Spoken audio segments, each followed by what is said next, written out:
Part 2 of Moms Monetizing Our Media Scroll and How to Make Money Online. Let's continue talking about TikTok and how TikTok can pay you money.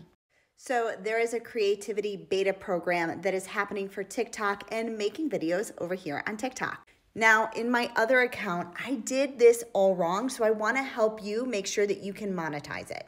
So make sure you like and follow because my entire channel is set up to help moms monetize our media scroll. And then save this video for when you need it.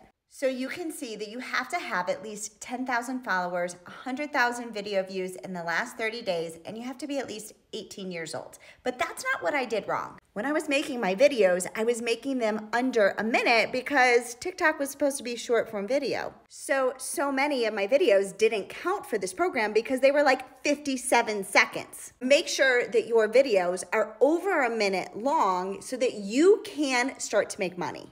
This month alone, I'm making over $500 because of this creative program that's on my other account.